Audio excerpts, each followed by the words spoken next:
All right, scholars, so as we learned in our vocabulary video, we will be using ratio relationships to determine unit rate.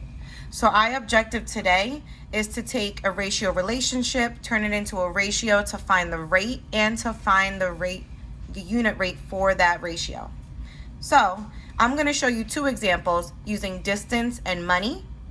But in our practice today, we'll use different categories to help us get a little bit more flexibility with determining the two relationships that we are forming and the ratio that represents those two quantities. So in our first one for distance, it says that 640 miles traveled in 8 hours. So I'm going to first write that as a ratio because I know writing it as a ratio can help me determine the rate. My two quantities were 640 miles, which is our one quantity, traveled in 8 hours, and we know hours is our second quantity. Those are the two quantities that we're forming a relationship between. So I also know that this means if my ratio is 640 miles to every 8 hours. So that means my rate is 640 miles per 8 hours. That is the rate in which I am moving. That is the rate in which I am traveling that distance. This 640 to 8, that is my ratio. That's representing the two quantities as a relationship. And I can use this to help me determine the unit rate. So I know that in order for me to create a unit rate is dependent upon the quantity of 1 hour. Because the hours are what I'm spending. The hours are what I'm depending my travel upon. So I need to change and move my relationship from every 8 hours to every 1 hour. I know that when I'm moving every 8 hours to every 1 hour, I know that I'm dividing by 8. So that means my quantity of my unit rate that goes here, I need to take those miles and I need to divide by 8 because that's what I did on my unit for my hours. Now, I know that 640 divided by 8, I know that when I'm doing a multiple of 10, I can ignore the 0. I know 64 divided by 8 is 8.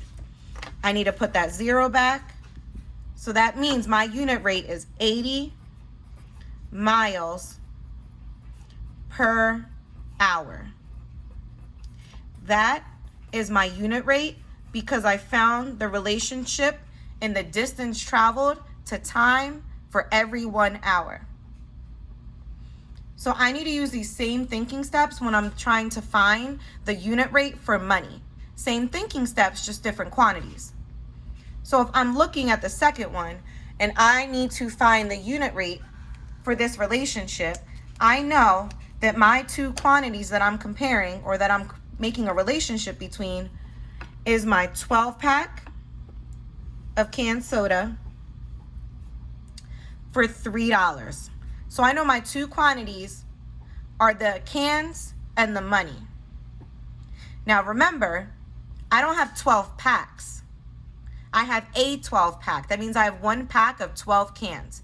So I'm going to make a note here so I don't forget that I'm not talking about packs. I want to find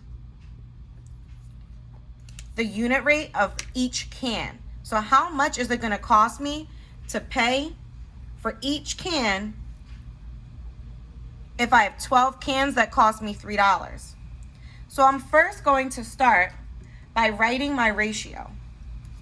Like we said, our ratio is the relationship between the two quantities. So I know that I have 12 cans to $3. So for every 12 cans I buy, I'm going to spend $3. Or another way to think about it is every $3 I spend, I get 12 cans.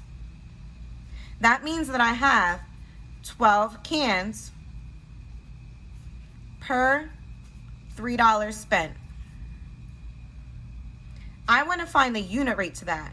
All this information gave me was the ratio or the relationship between the two quantities and the rate at which I'm spending. And the rate at which I'm spending is the relationship between the number of cans and the amount of money spent. So I know that unit rate, what I'm thinking about is how much I'm spending. So I know I want to go for every 1 can because I'm asking how much is being spent on the can. You'll notice that up top, it was dependent upon per hour. Now, I need to think about the money.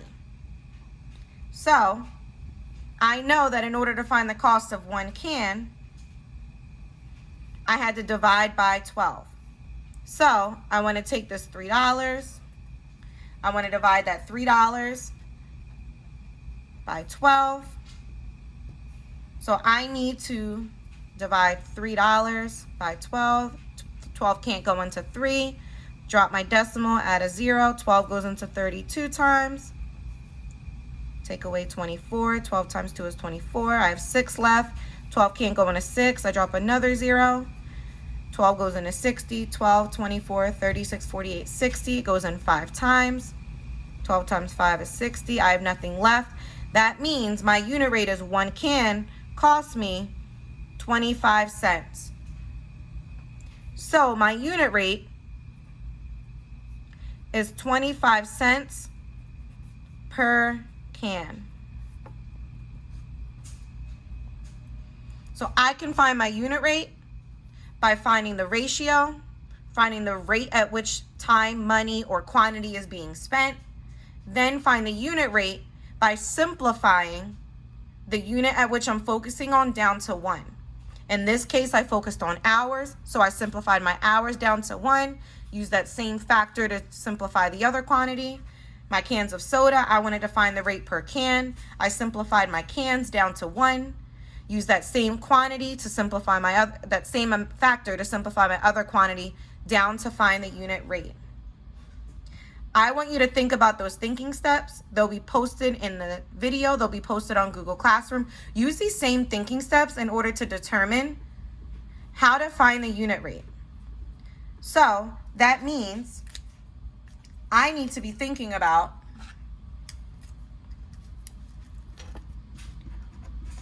what is my ratio?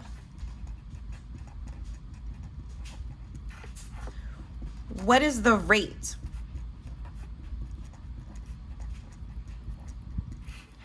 How can I simplify?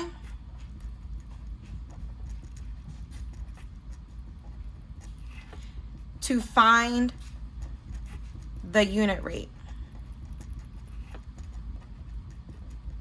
And you'll notice that I actually asked myself also, which unit am I focusing on to find my unit rate?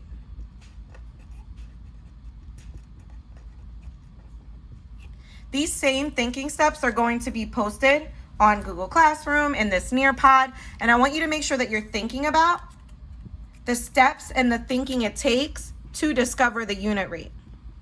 So as you practice, think about how you can use the information given, the relationship between the quantities in order to determine the unit rate. Your end goal is to practice finding the unit rate for the unit that you are focusing on.